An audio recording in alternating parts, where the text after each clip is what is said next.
On the night my husband's empire burned to the ground, I was choosing between 2 shades of paint for the nursery mourning dove, or whispering cloud. To the outside world, I was Chloe Alderwood, the adoring 7 months pregnant wife of the millionaire tech mogul Jonathan Alderwood. Our life was a carefully curated masterpiece of wealth and happiness. But while I debated the color of my unborn child's future, I was also the silent architect of my husband's ruin. He thought my world had shrunk to baby showers and prenatal yoga. He had no idea I was about to expand it wide enough to swallow him his legacy and the woman he was sharing it with whole. He mistook my quietness for contentment, my nesting for submission. He never imagined that the woman he betrayed was about to become the reckoning he never saw coming. The scent of freshly cut lilies and lemon polish filled our minimalist mansion in Atherton, California. It was a scent I once associated with peace. Now it felt like the cloying perfume of a funeral parlor. Our life was beautiful, sterile, and meticulously arranged, much like the white orchids Jonathan insisted on having replaced every 3 days. Jonathan Alderwood wasn't just my husband. He was a phenomenon, a charismatic, self-made millionaire who had built his tech company Innovate Dynamics from a garage startup into a Silicon Valley titan. He was on the cover of magazines, a darling of the financial news networks. And I was his perfect accessory, the poised, elegant wife with a gentle smile and a burgeoning baby bump that signaled dynastic success. Our story had been a fairy tale. I was a junior financial analyst at a rival firm when we met. He was brilliant-driven and pursued me with a single-minded intensity that was both flattering and overwhelming. He loved that I understood his world of mergers and acquisitions, of hostile takeovers and market projections. "You have a killer instinct, Chloe," he'd once said, tracing the line of my jaw. "It's what I love about you." But after we married, he encouraged me to leave that world behind. "I want to take care of you," he'd murmured, his voice a velvet trap. "Let me build the empire. You build the home." And I, blinded by love and the promise of a family, had agreed. I traded my spreadsheets for swatches, my board meetings for charity luncheons. My killer instinct, as he called it, was put to sleep, or so he thought. The first cracks in our gilded cage were almost invisible. They started as small hairline fractures in the perfect facade of our marriage. There were the late nights, which were nothing new, but now they were punctuated by hushed phone calls he'd take on the balcony, the glass door sliding shut just enough to muffle his words. There were the business trips that came up with sudden urgency, leaving me alone in our cavernous house with only the ghost of his expensive cologne for company. "It's just this new product launch, sweetheart," he'd explain, his hands gently cupping my pregnant belly. "Project Nightingale. It's a monster. Once it's off the ground, I'm all yours. Ours." He was so convincing. He'd look into my eyes, his own, a warm, reassuring brown, and I'd feel foolish for my creeping unease. It was the hormones, I told myself. Pregnancy paranoia. Every wife of a successful man must feel this way. But the paranoia began to feel like intuition. A charge on our Amex statement for a restaurant called L'Étoile Filante. A ridiculously expensive, romantic hideaway I'd been begging to go to for years. When I asked him about it, he waved it off. "A client dinner, Chloe. Old Walter Henderson. You know how he loves those stuffy French places." But I knew for a fact that Walter Henderson had had a triple bypass 2 months prior, and his doctor had forbidden him from even looking at butter. Then came the scent, a perfume that wasn't mine. It was a faint exotic fragrance, something with notes of jasmine and sandalwood that clung to his suit jacket one evening when he came home late. I buried my face in his chest, inhaling deeply. "You smell different," I said, trying to sound casual. He stiffened just for a second before laughing it off. "Must be Diane, my new executive assistant. She practically bathes in the stuff. I'll have to tell HR it's a violation of company air quality." He was smooth, his excuses seamless. The true breaking point, the moment the hairline fractures spiderwebbed into a shattered pane of glass, came on a Tuesday afternoon. Jonathan was supposedly in a marathon meeting downtown. I was arranging a delivery of baby furniture when I passed his home office. He'd carelessly left his personal laptop open on the mahogany desk. Usually it was locked down tighter than Fort Knox. An email notification flashed on the screen, a confirmation from a boutique hotel in Napa Valley, the Vintner's Retreat. Booking confirmation for Mr. Jonathan Alderwood, King Suite with private vineyard balcony. 2 guests. This weekend. This weekend, he had told me, was a solo meditation retreat, a chance to unplug and de-stress before the baby arrived.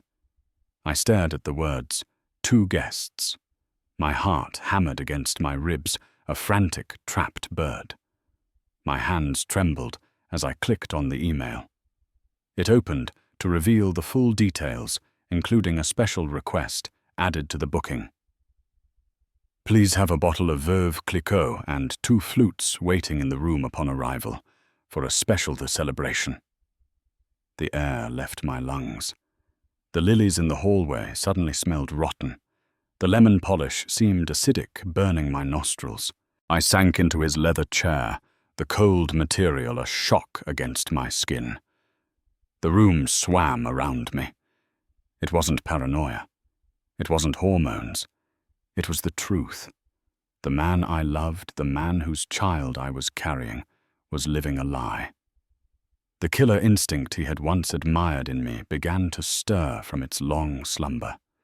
The analyst, the strategist, the woman who could spot a fatal flaw in a balance sheet from a mile away, was awake. And she was staring at the greatest, most painful, and most fraudulent transaction of her life. My marriage. In that moment, the tears I thought would come were absent. There was only a profound, chilling clarity. He wasn't just going to lose me. He was going to lose everything.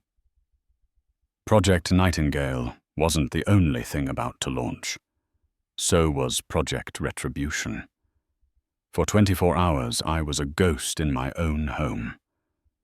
I moved through the lavishly decorated rooms, my hand resting on my swollen belly, a silent promise to the life inside me that I would protect us.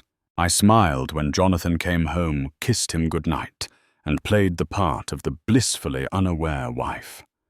But behind the placid mask, my mind was a whirlwind of calculations and cold, hard fury. The grief was a physical ache, a stone in my chest, but I packed it away in a locked compartment of my heart. Grief was a luxury I couldn't afford. Vengeance required focus. My first move was to call my best friend, Olivia Chen. We'd met during our MBA program at Stanford, 2 women determined to conquer the male-dominated world of high finance. While I had stepped back, Olivia had soared, becoming one of the most feared corporate litigators in San Francisco. "Chloe, you sound different," she said, her sharp voice cutting through the phone line. I didn't waste time with pleasantries. "I need a lawyer, Liv, not a friend. At least not right now." And I told her everything. The late nights, the suspicious credit card, charges, the perfume, and finally the damning email from the Vintner's Retreat. I spoke in a low, even tone, the emotion ruthlessly suppressed. There was a pause on the other end of the line. When Olivia spoke, her voice was stripped of its usual briskness, replaced by a dangerous calm. Okay, Chloe. Listen to me very carefully. Do not confront him. Do not change your routine. Do not let him suspect anything.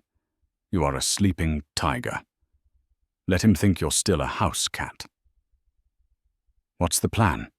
I asked my own voice, a stranger's. The plan, Olivia said, is we don't just divorce him. We decimate him. Men like John don't build empires without skeletons. We're going to find them, and we're going to rattle them until the whole damn castle comes down. But first we need proof.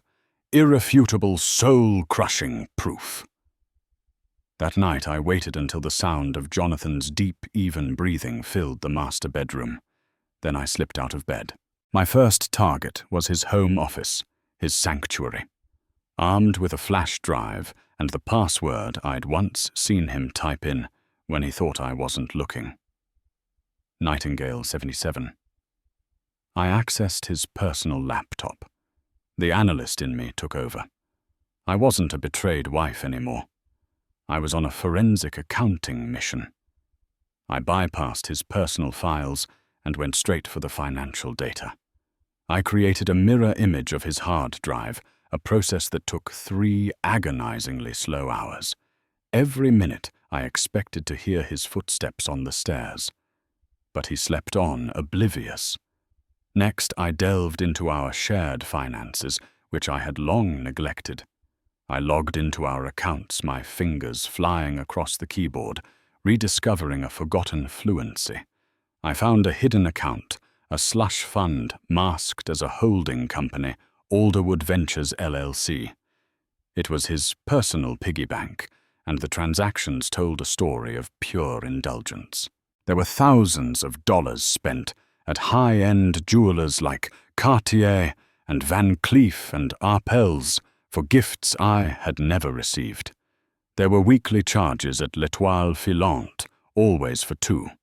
There was a recurring monthly payment, a wire transfer, of $15,000 to a private condominium rental in a luxury high-rise overlooking the bay. The renter's name was listed as C. Riley. C. Riley. The name meant nothing to me, but it was a thread. I pulled on it. A quick search of Innovate Dynamics employee directory gave me a name, Cassandra Riley, a junior executive in the marketing department. Her profile picture showed a woman in her late 20s with sharp, ambitious eyes and a predatory smile. She was beautiful in a severe, angular way. I clicked through the company's internal social media page. There she was in photo after photo from company events, always lingering near the edge of the frame where Jonathan stood. In one picture from the last holiday party, her hand was resting on his lower back, a gesture of casual intimacy that screamed possession. The final piece of the puzzle fell into place when I cross-referenced the dates of the jewelry purchases with Cassandra's Instagram profile. It was public. A week after a $20,000 charge at Cartier, she posted a selfie, a delicate diamond tennis bracelet sparkling on her wrist.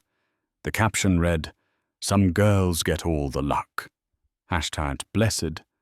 Hard work pays off." The audacity of it stole my breath. This wasn't just an affair. It was a parallel life, funded by our money, flaunted for the world to see if they only knew where to look.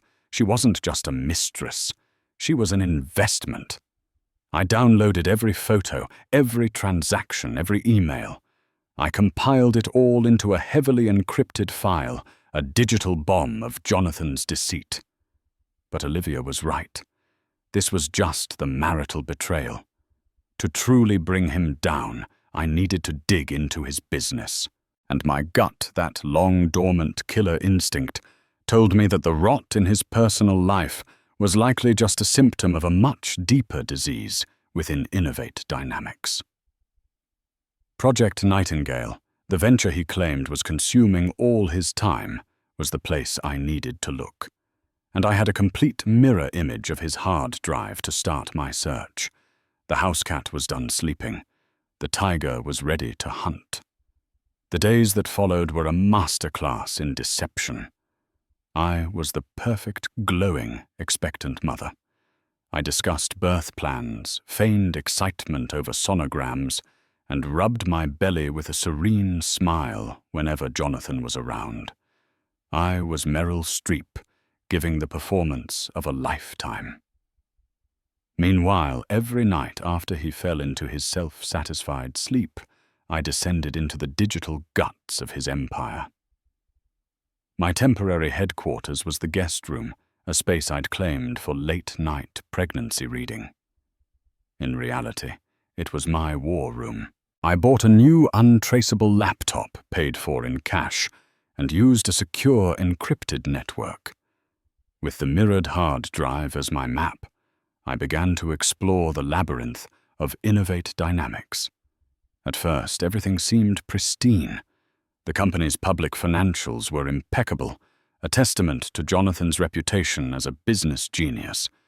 But my training was in finding what wasn't there, the subtle anomalies that signal a cover-up. I started with Project Nightingale. On the surface, it was a revolutionary, new AI-driven logistics software poised to disrupt the global shipping industry. The investor reports, which I found in a password-protected folder, were filled with glowing projections and impressive-looking data. But when I dug into the raw data files, the numbers didn't add up. The performance metrics were inflated. The beta testing results were cherry-picked with hundreds of failed tests deleted from the logs. The core algorithm was buggy and unstable. Project Nightingale wasn't a game-changer. It was a carefully constructed mirage. Jonathan was selling a dream, and he was on the verge of closing a second round of funding, $200 million, based on fraudulent claims.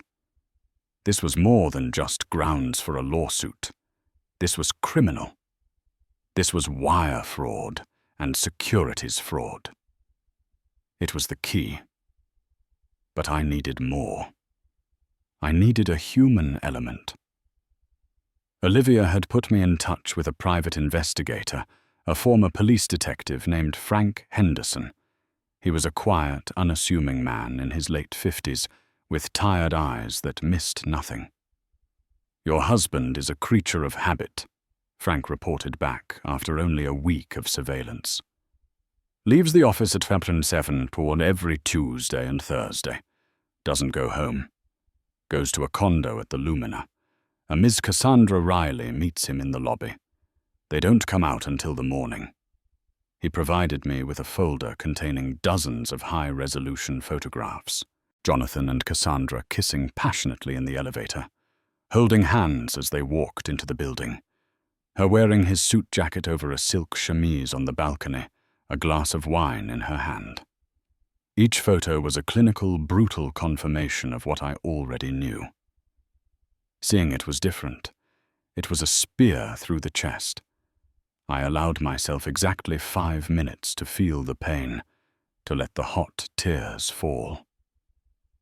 Then I wiped my face, took a deep breath, and placed the photos into the growing evidence file. Emotion was a liability. My plan began to form a multi-pronged attack designed for maximum devastation. Phase 1 would be the marital implosion, a public humiliation so profound it would shatter his carefully crafted image. Phase 2 would be the corporate destruction, exposing the fraud at the heart of Innovate Dynamics, triggering investigations and wiping him out financially. To execute Phase 2, I needed someone on the inside. I couldn't risk hacking into the company's live servers. It would be too easily traced back to our home network. I needed an ally within the walls of Innovate Dynamics. Poring over the company's internal documents, I searched for signs of discontent. I found my target in the accounting department, David Peterson, the chief financial officer. David had been with the company for 15 years, a loyal by-the-book accountant from the old guard. In Jonathan's emails to the board, he praised David's diligence. But in his private emails, He called him a plodding dinosaur and terminally risk-averse. 3 months ago, Jonathan had created a new position, Chief Strategy Officer, and given it to a 28-year-old sycophant, effectively putting a ceiling on David's career. David Peterson was a man who had been marginalized and disrespected. He was a man with a grievance. Contacting him was the riskiest part of the plan. I bought a burner phone and a voice modulator. I created a new encrypted email address under a pseudonym Veritas7. I crafted my first message to his personal email address, a single cryptic line. Subject: Project Nightingale's flightless bird's body. The performance data for Q2 beta tests is a work of fiction. You know it. I know it. They are selling a lie, and you are the one whose signature will be on the fraudulent SEC filings. They will make you the fall guy. I attached one small, damning piece of evidence, a deleted log file I had recovered from the mirrored hard drive, showing a catastrophic failure in the algorithm that had been intentionally buried. I didn't ask for anything. I just planted the seed of fear and validation. For 2 days, there was silence. I began to think I had failed, that he had deleted the email or reported it. Then a reply came. From D. Peterson to Veritas7.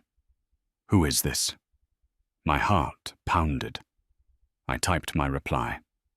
A shareholder who prefers profits to prison time. Jonathan is building a house of cards on your reputation. When it falls, he'll walk away. You'll be buried in the rubble.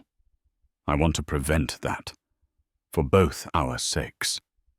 It was a gamble, a calculated appeal to his pride, his fear, and his sense of self-preservation. I was no longer just the betrayed wife. I was becoming the architect of a corporate takedown, moving human chess pieces on a board of my own design. Jonathan thought he was the master of the universe.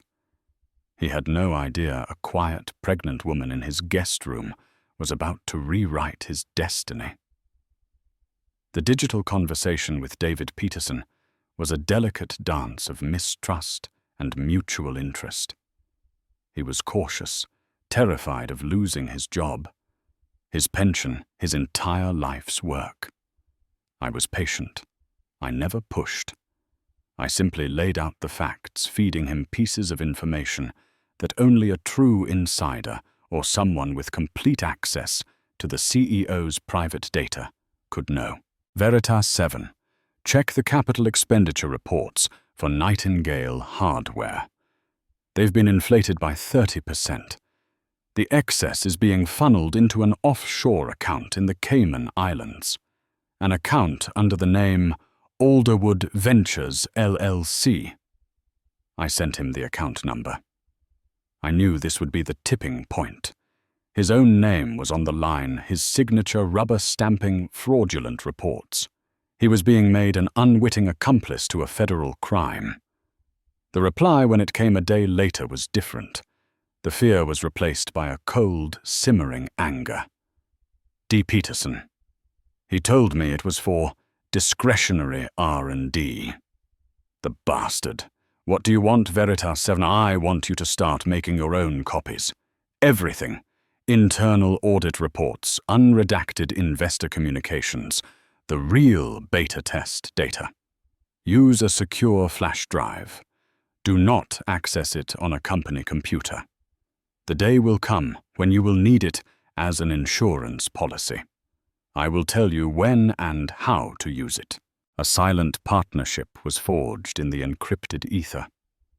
David Peterson, the plodding dinosaur, became my eyes and ears inside Innovate Dynamics. He began to feed me a steady stream of documents that painted a picture of corruption far deeper than I had imagined. Jonathan wasn't just faking data for one project. He was running the entire company like a Ponzi scheme. He was using new investor money to pay off old debts and fund his extravagant lifestyle, The company's core technology was failing. He was a magician, dazzling the world with illusions while picking their pockets. With the financial apocalypse now set in motion, I turned my attention to the more personal phase of my plan, the public humiliation. The perfect stage presented itself on Jonathan's calendar, the annual Innovate Dynamics Foundation Gala. It was the premier philanthropic event in Silicon Valley, a night where the tech elite gathered to congratulate themselves on their generosity. Jonathan was set to receive the Visionary of the Year award, and he had insisted that I, his heavily pregnant wife, give a short, heartfelt speech to introduce him.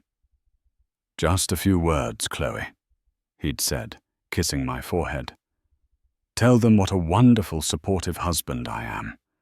It'll be perfect. Our family, our success, our charity. It's the ultimate picture of stability. The investors will love it." The irony was so thick, I could have choked on it. It was indeed the perfect opportunity. I began my preparations. I contacted the event planners, identifying myself as Mrs. Alderwood's assistant, and asked for the technical specifications of the audio-visual system. They sent over the details without a second thought.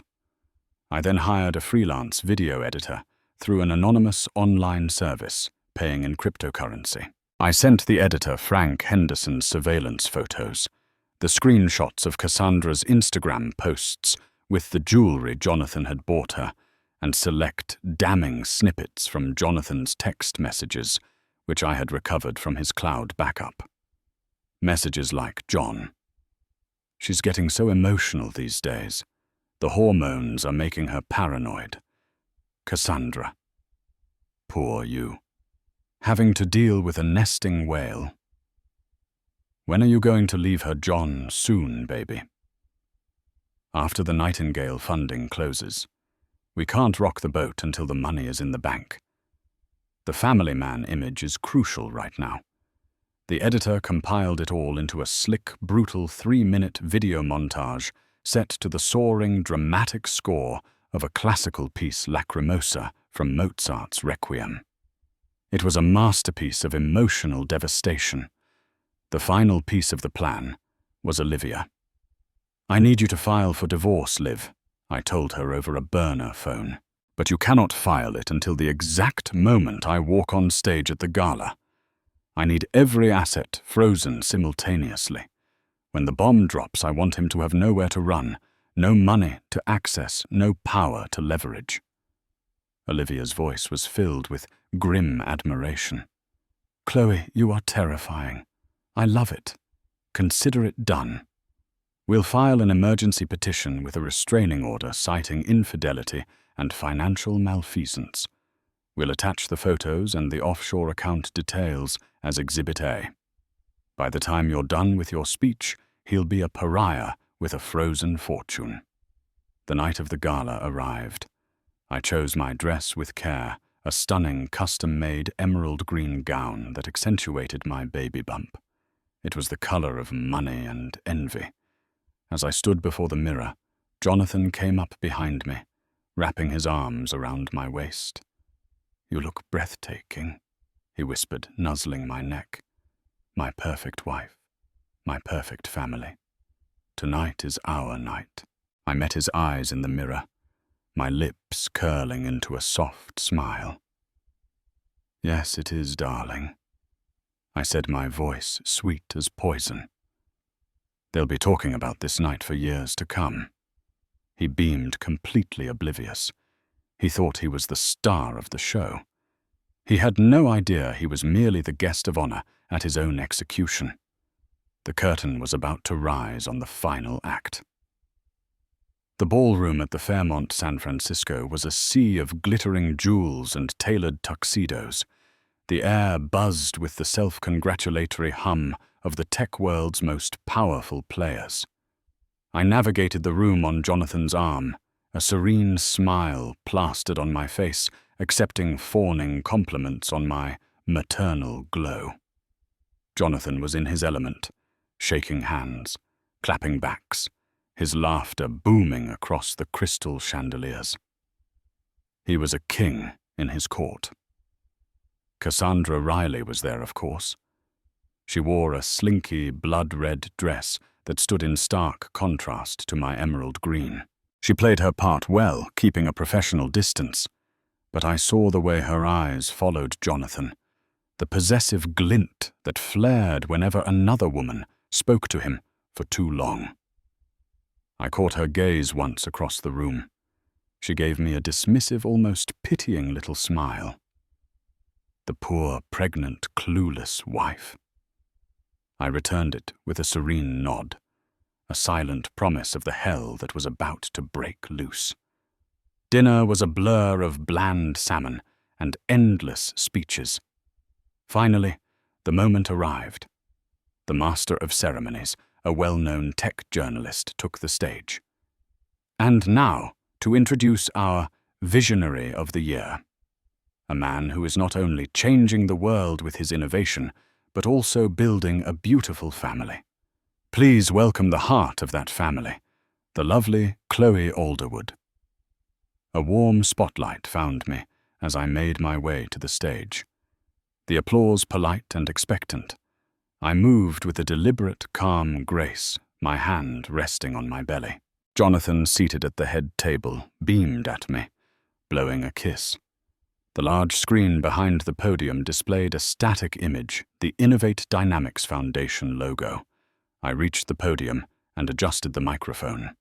I took a deep breath, my eyes sweeping across the sea of faces, investors, board members, rivals, journalists, all of them hanging on my next words. "Good evening," I began, my voice clear and steady. "They say that behind every great man is a great woman. But I've come to learn that sometimes beside a great man is a trail of deceit, corruption, and betrayal." A confused murmur rippled through the crowd. Jonathan's smile faltered, a flicker of confusion in his eyes. "My husband, Jonathan Alderwood, is indeed a visionary," I continued, my voice gaining strength. "He has a vision for a life of luxury built on lies, a vision of a future with his mistress, funded by defrauding the very people in this room." On cue, as I said the word mistress, the logo on the screen behind me vanished. It was replaced by the first high-resolution photo from Frank Henderson, Jonathan and Cassandra locked in a passionate kiss in the elevator of her apartment building. The collective gasp was explosive. Jonathan shot to his feet, his face draining of all color. He looked from the screen to me, his mouth opening and closing like a fish. Cassandra, at a nearby table, looked like she had been turned to stone. "He called her his Project Nightingale," I said, my voice dripping with scorn. The video montage began to play. Photo after photo flashed across the screen. The secret dinners, the condominium balcony, the Cartier bracelet on Cassandra's wrist, next to a screenshot of our credit card statement. Then came the audio. It was a recording I had managed to capture with a micro recorder I'd hidden in his home office. It was Jonathan on the phone with Cassandra.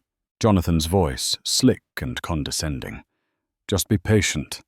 Chloe is getting the house in the divorce. It's the least I can do. It'll keep her quiet. She has no head for the real numbers anyway." The text messages appeared next, blown up to a massive size. "A nesting whale. After the funding closes." The room was in chaos. People were standing up their phones, out recording the beautiful, glorious carnage. Journalists were scrambling, their faces alight with the story of a lifetime.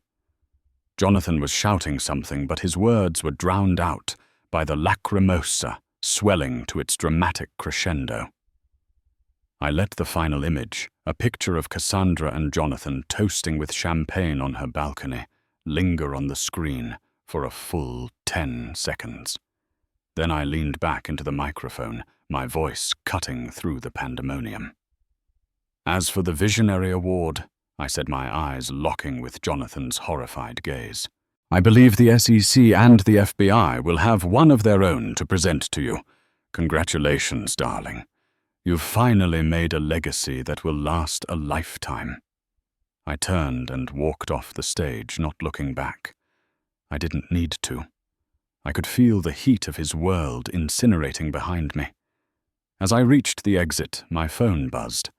It was a text from Olivia. It's done. He's officially served. Assets are frozen. Welcome to your new life, Chloe. I walked out of the ballroom, leaving the smouldering ruins of Jonathan Alderwood's life behind me, and took my first breath as a free woman. The night air had never smelled so sweet.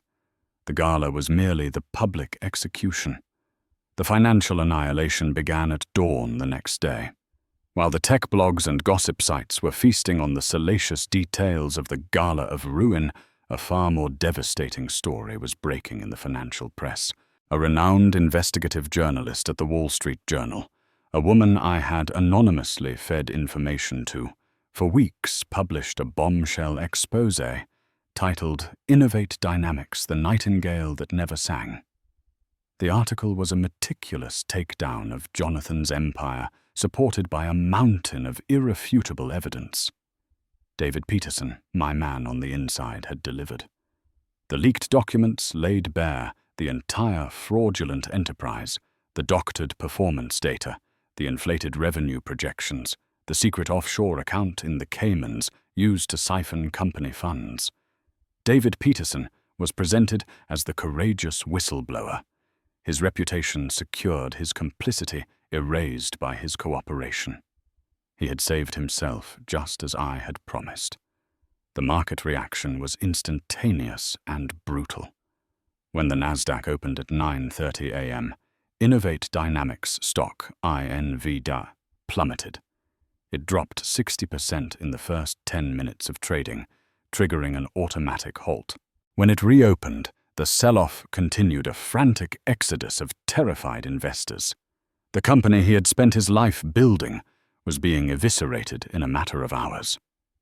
By 10:00 a.m., a fleet of black sedans descended upon the gleaming glass tower of the Innovate Dynamics headquarters. Federal agents clad in windbreakers, with FBI and SEC emblazoned on the back, swarmed the building.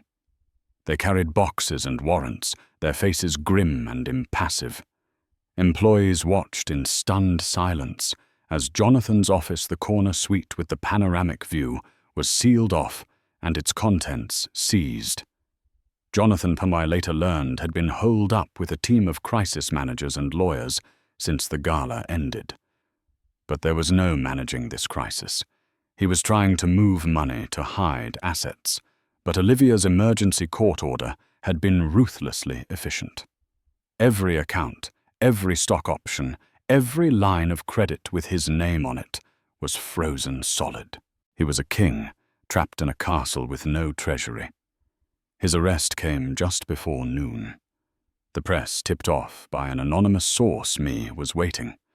The man who had been on the cover of Forbes was paraded out of his office in handcuffs, his face a mask of disbelief and impotent rage. The visionary of the year was now just another perp in a crumpled suit, his legacy reduced to a mugshot. The fallout for Cassandra Riley was just as swift. She was fired immediately for unprofessional conduct and breach of corporate ethics. But her problems were just beginning. Her name was all over the transactions for the condo and the lavish gifts all paid for, with funds embezzled from the company. She was named as a person of interest in the federal investigation, a potential accomplice. The life of luxury she had been promised had evaporated, replaced by crippling legal fees and public shame. Her Instagram account was flooded with thousands of hateful comments, calling her a home wrecker and a gold digger. The life she had so proudly flaunted had become her prison. I watched the news reports from a quiet hotel room I'd booked under Olivia's name. I saw the stock ticker flatline.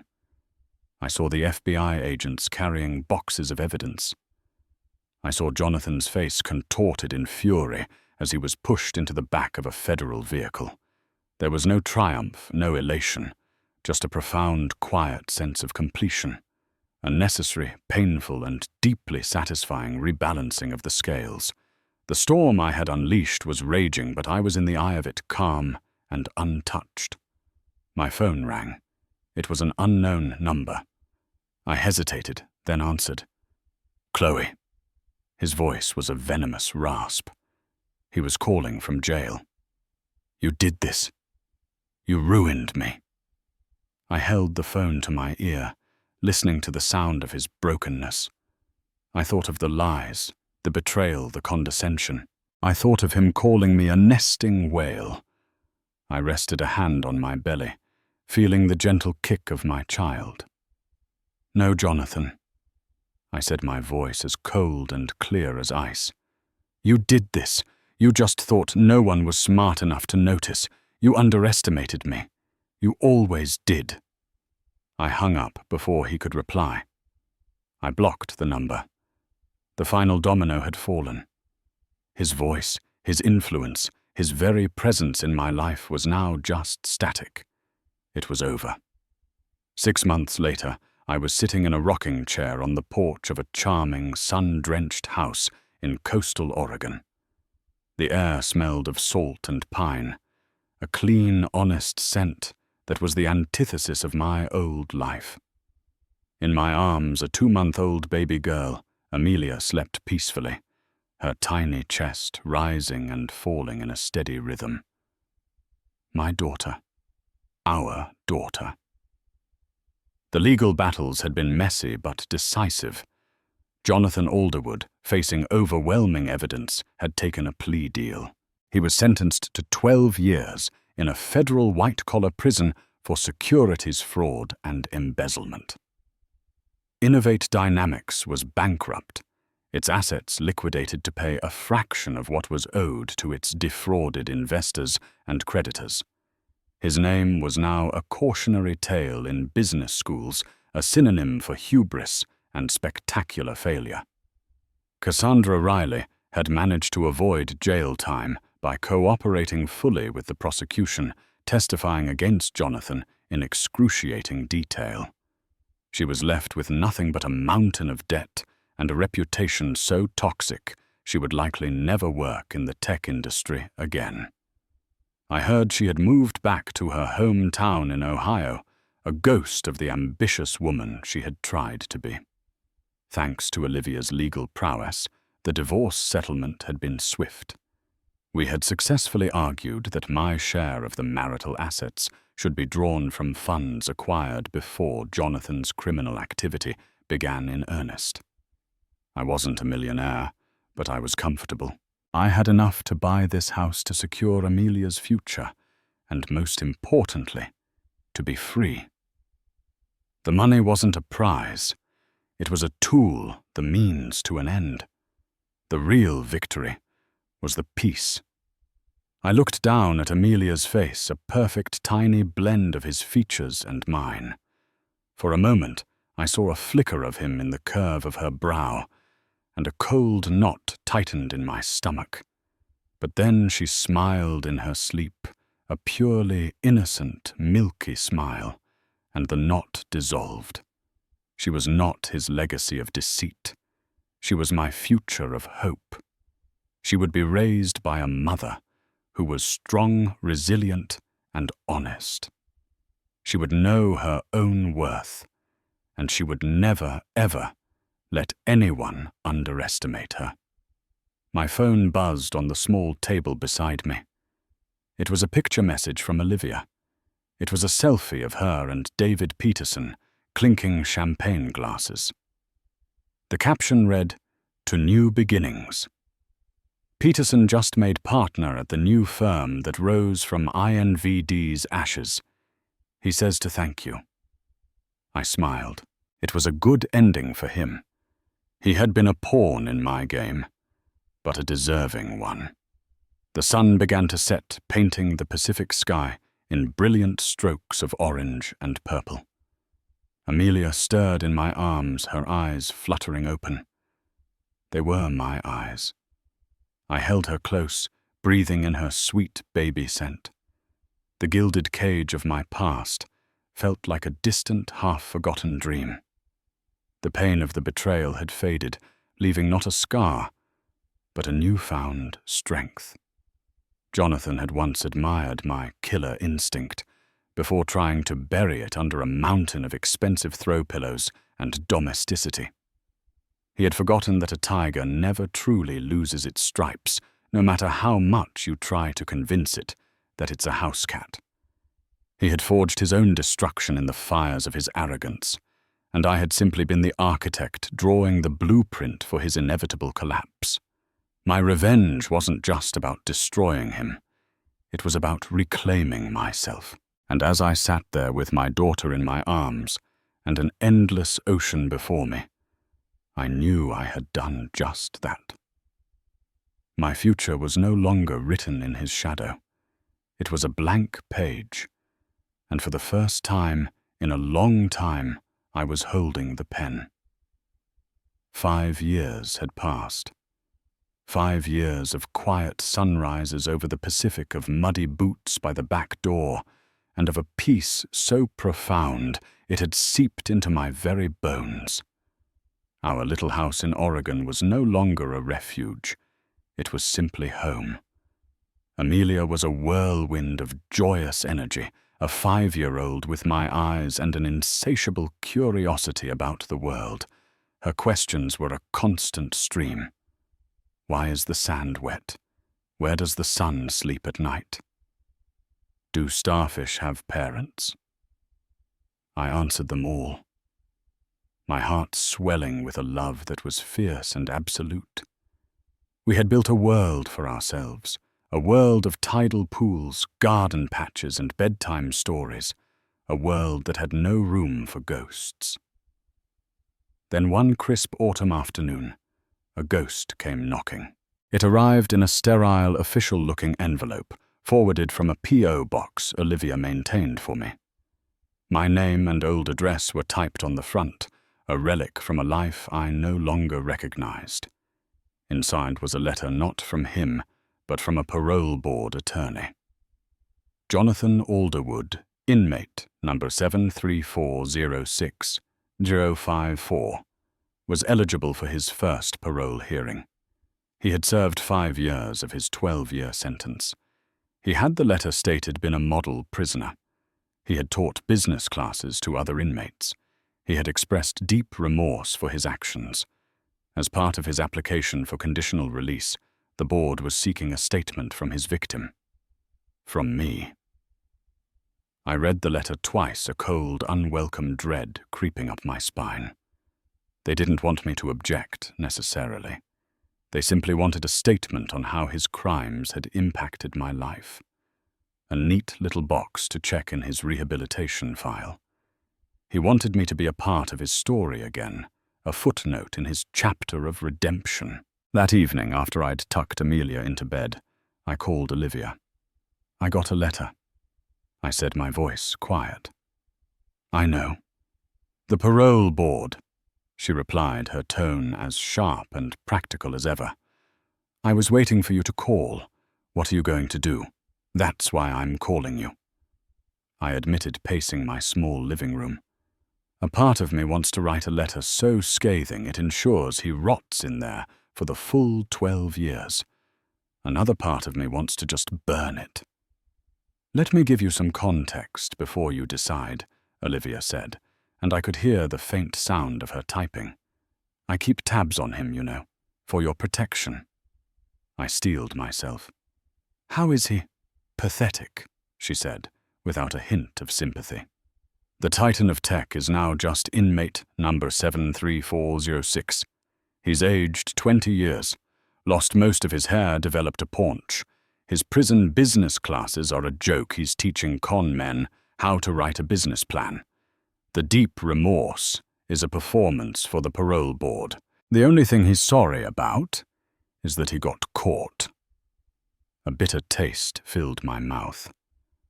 And Cassandra. I asked the name, feeling foreign on my tongue. Fell off the face of the earth for a while. I heard a rumor last year she was working as a cashier in a supermarket back in Ohio. Changed her name. Someone recognized her and she quit the next day. She's a ghost, Chloe. Just like you wanted. I sank onto my sofa, the weight of the past pressing down on me. He wanted me to write about my life, about the impact of his actions.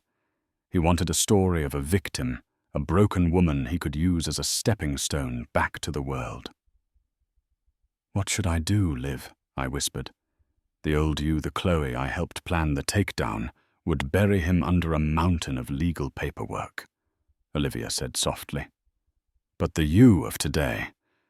Chloe, what does he mean to you now, honestly? I looked around my home, at the finger paintings taped to the fridge, at Amelia's little pink boots by the door, at the half-finished puzzle on the coffee table. I thought of his face once so handsome and commanding, now just a blurry memory. I thought of the pain he had caused, a searing agony that had since faded into a distant, dispassionate scar. What did he mean to me? The answer was startling in its clarity. Absolutely nothing. "He's a stranger," I said, my voice firm. "He's a name in a newspaper article I once read. He has no power here. His story is not my story anymore." In that moment, I knew what to do. I wasn't going to write a letter of rage. I wasn't going to offer a hollow statement of forgiveness. I was going to do the one thing he could never have comprehended. I was going to give him nothing. My silence would be my statement. My refusal to engage would be the final, definitive act of my victory. To write a letter, any letter, would be to admit that he still held a piece of my life in his hands. But he didn't. He was a ghost, and I refused to let him haunt my home. "I'm not writing anything," I told Olivia. "Let the board decide based on his crimes, not on my feelings. My life is my statement." A slow smile spread across Olivia's voice. "That's my girl," she said. "That is the ultimate power move. The best revenge is, and always has been, your complete and utter indifference." After we hung up, I walked over to the fireplace. I looked at the letter one last time, at his inmate number, at the sterile legal language. Then I tossed the envelope into the flames. I watched the paper curl, blacken, and turn to ash, disappearing forever. The next morning I took Amelia to the beach. She ran ahead of me, her laughter carried away by the wind as she chased the sandpipers. The sun was warm on my face, and the ocean stretched out before us, a vast expanse of possibility. He was a man in a cage, desperately trying to rewrite his ending. But I was here free, writing a brand new beginning every single day. And that was a revenge far more complete than I had ever planned. The years flowed by, like the coastal tides, each one washing away a little more of the past and leaving the present smoother, calmer. Before I knew it, Amelia was 16. She was a brilliant, sharp-witted young woman with a passion for debate and a fierce sense of justice that both thrilled and terrified me. Our life was defined by college tours, driving lessons and late-night talks over mugs of hot chocolate. The shadow of Jonathan Alderwood had long since faded, becoming nothing more than a historical footnote. Or so I thought. The past resurfaced on a rainy Tuesday evening. I walked into the living room to find Amelia, sitting at the dining table, her laptop open. Her expression unreadable. She was supposed to be working on a presentation for her advanced economics class. "Everything okay, honey?" I asked, setting a cup of tea down beside her. She didn't look up immediately. Her eyes were fixed on the screen. "I found him," she said, her voice quiet but steady. My blood ran cold. "Found who?" She finally turned to look at me, and in her gaze I saw not anger or confusion, but a startling, mature curiosity. Jonathan Alderwood, my father. On her screen was an archived article from the Wall Street Journal, the very same one that had shattered his empire. The headline, "Innovate Dynamics, the Nightingale That Never Sang," was there in bold type. Beside it was a photo of a younger Jonathan, arrogant and smiling in his prime, and a smaller, more recent picture of a grey, defeated-looking man being released from prison 2 years ago, having served 10 years of his sentence. I had always known this day would come. I had prepared for it, rehearsed speeches in my head. But now that it was here, all I could do was sit down opposite her, my heart a heavy stone in my chest.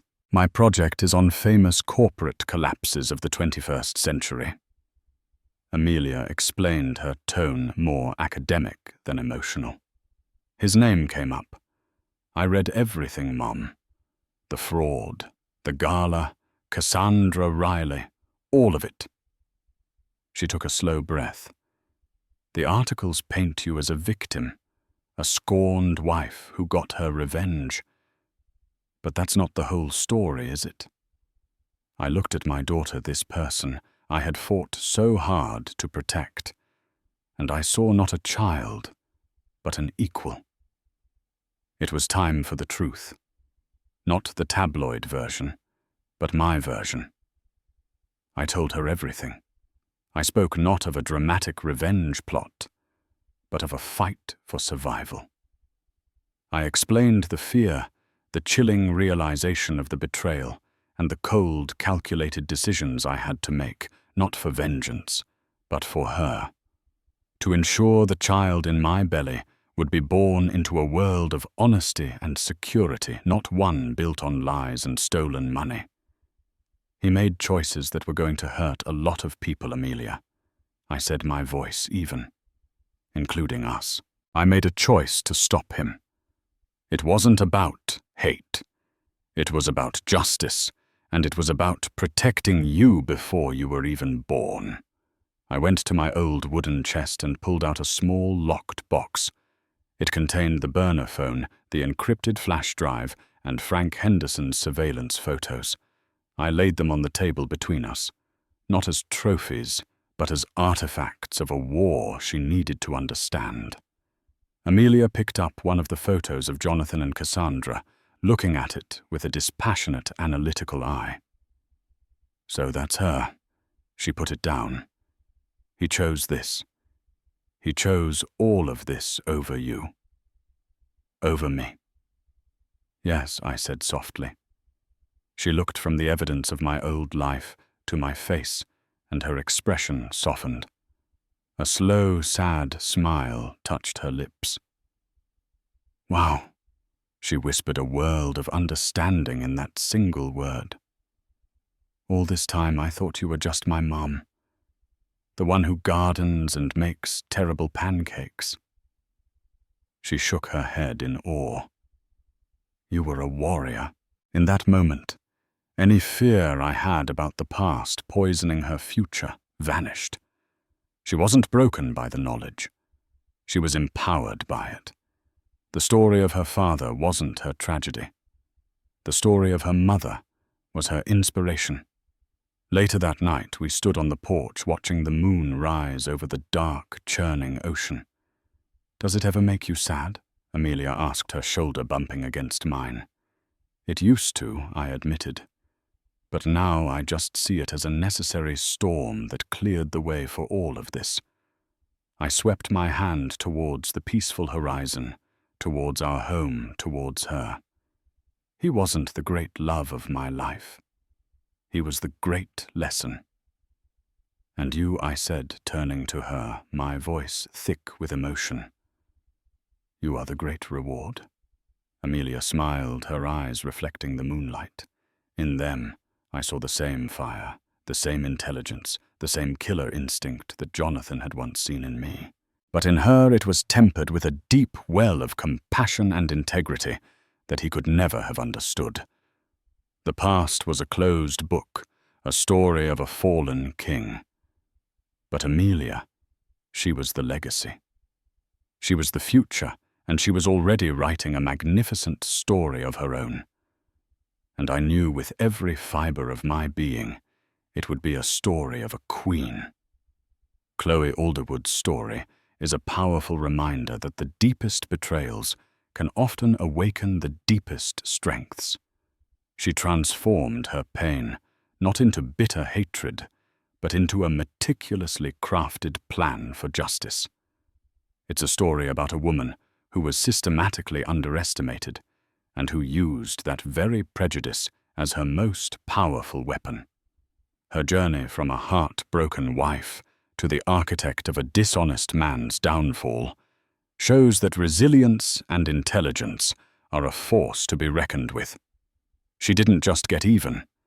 She got free, securing a peaceful future for herself and her child. If Chloe's story of resilience and righteous justice resonated with you, and if you believe in the power of fighting back against deceit, please show your support by hitting that like button. Share this video with someone who needs a reminder of their own strength. And most importantly, subscribe to the channel and turn on notifications for more true-life stories of drama, revenge, and ultimate triumph. What did you think of Chloe's plan? Let us know in the comments below.